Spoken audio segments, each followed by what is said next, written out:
Phil Bourque is on the line with us, the old 2-9er, Pittsburgh Penguins broadcaster, former player. Conversation brought to you by Marcus & Mack, a law firm representing injured people. It's been a while since we've had him on the air with us, and it's good to touch base with him once again. I wish we weren't talking about a retirement here, though. Phil, good morning. Hey, good morning to you. Great to be on your show again. It's great to have you here today. Hey, Mike Lange, of course, I'm sure you've answered more than your share of questions in the last week or so about Mike Lange, haven't you? Yeah, but I don't mind it. I don't mind talking about my partner. He's still my partner, even though he's not going to be to my left in the booth calling games, play-by-play anymore. But I love talking about Mikey. And everybody probably has their stories about Mike Lange. A couple of years ago, I was during a game walking down the hallway there as it was between periods, and he came out of the booth, and I had only ever met Mike once before, and immediately he saw me, he put his arm around my shoulder, and the first thing he said was, "Aren't we blessed to be able to do what we do?" And to me, that was quintessential Mike Lange. Yeah, you're right. He has a way about him, doesn't he? He has a kind of a way that when you see him, he puts you at ease with his words. There's just a little touch on the shoulder. He's got a kind heart. You know, he's got a huge heart. That's the one thing that I learned working in the booth with Mikey that I didn't realize when I was a player with the Penguins from 82 to 92 was, Mike Lange the person. And, he has a way about him. He has an intensity when he's in the booth. He has an incredible work ethic that we all admire as broadcasters or journalists. And we all kind of inspire to be like him. And, that's no surprise at all that he would do that. And, that's the thing about Mikey. He has a passion and a love, even though 46 years he's been calling Penguin games, 4 years in the minors, so it's a big 5-0 for him. But even that last game that we did, game number 5 last year against the Islanders, even that game, I could tell he knew the end was possibly there, but still did his normal routine, his incredible work ethic, and called a solid game. You sat beside him for all of those years calling hockey games, and we get so caught up, and he's so well known for his catchphrases. But this guy's the best there's ever been at actually calling a game, isn't he?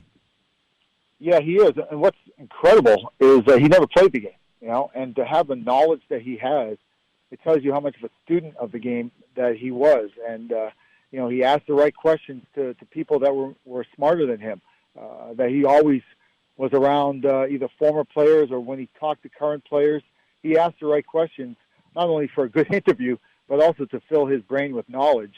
And I've never met anybody that's not played the game to have the ability to anticipate what was about to happen.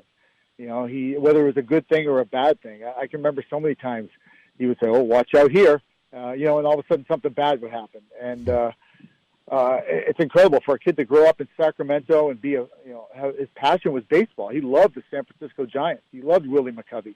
But it was just a happenstance that somebody said, "Hey, why don't you try it? Why don't you come on down and come to a hockey game?"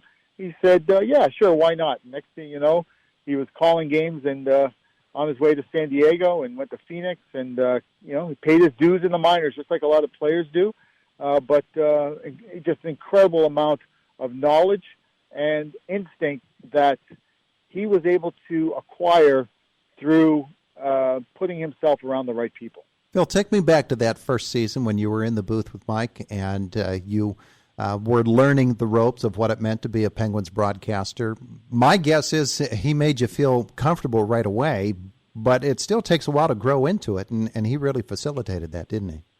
Yeah, my first 2 years as a broadcaster, I started in 2003. I had retired as a player in 2000. My first 2 years, I worked with Paul Steigerwald. And then Mike Lange went from TV to radio, as everybody knows. And I'll be honest with you, the first 2 years were not great between him and I. We just didn't find that groove. But we started hanging out more. We started talking more away from the booth. And if you hear any kind of a duo, it doesn't matter what sport, baseball, football, it doesn't matter. It could be lacrosse, it doesn't matter. You kind of get a feel of the play-by-play and the color guy if they actually like each other, right? The way they feed off each other. And I realized there was times when I just needed to shut up and just let Mike call the game because that was the flow of the game. And so as much as I learned him, he learned me. And I'll be honest with you, the years that we worked together, which was, how many was he? 16 or 17 years together, just little things along the way. And like he did to you, just kind of put his arm around you. There'd be times after a game, we'd just have a beer and and just chit-chat. And he'd say, hey, Bourque, when I said this, maybe next time, why don't you jump in and say that, And it was just a subtle way. And that was him learning how to coach me. And so along the path that we took, I think he developed me into a much better broadcaster because of the way that he went about teaching me, and we found that groove, we found that chemistry. But again, the base of that chemistry was what we did outside the booth, and the way that we got along, and the way I got to know his family, he got to know my family, and we found that groove, and it was great calling 3 Stanley Cups with him. The radio guys, they get to go all the way, as you know. The TV guys, they get to do the first round, and then the big boys come in, the national guys come in. So they don't get to call the final game if you win the Stanley Cup. So I had the pleasure of sitting to Mike's right for those great runs in 09, 16, and 17. I'm guessing that as you're out on the road with Mike Lange doing Penguins games and then just being around him away from the ice, the stories must be tremendous.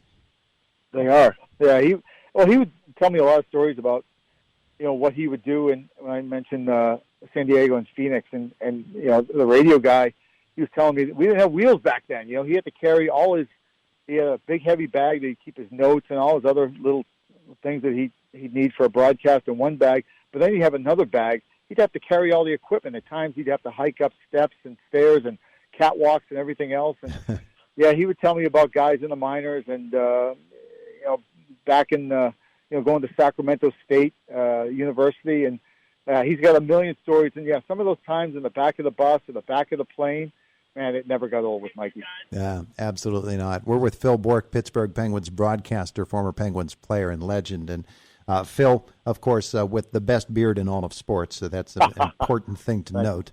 Tell me a little bit more about Mike Lange with relating to players when he gets down into the locker room or sees them on the ice and is able to relate to them between games.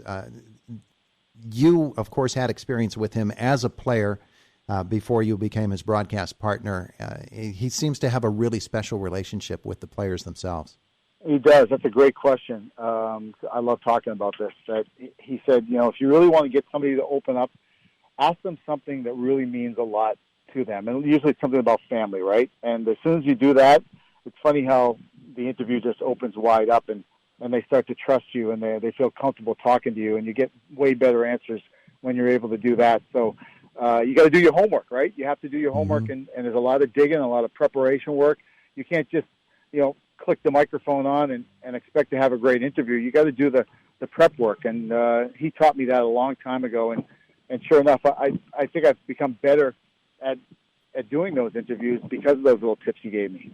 You sort of get the impression that in the last couple of years it's been pretty tough for Mike Lange. Health-wise, it's not been good for him. The enthusiasm level has never gone down, though, in terms of the broadcast itself. Being around him in these last couple of years, it must have been quite the challenge for him. It was. But once that light came on, and it was a hockey night in Pittsburgh or a great day for hockey, he was all business, and he would empty the tank. And you're right, his health, a lot of people ask me about his health. How bad is Mikey? He's not that bad. He's struggling. It's day by day, and it's a bit of a battle for him. It's been a grind for him. But, he's still got that fiery personality that he's always had. I know when he's kind of a little bit grumpy, I know that's Mikey being Mikey, and he's in a good place. And I say that kind of tongue-in-cheek. But, the thing about Mike that people don't realize is Mike has a relationship with the city of Pittsburgh and really all of Pennsylvania that took a long time to kind of grow over the years. And, he talks a lot about people that groomed him. The gunner really helped him a lot. You got to get out there and mix and mingle with the fans and take the time, and and they'll relate to you and you can relate to him. And there are not many people, I can't think of anybody else that has the catchphrases that he has that connects with people.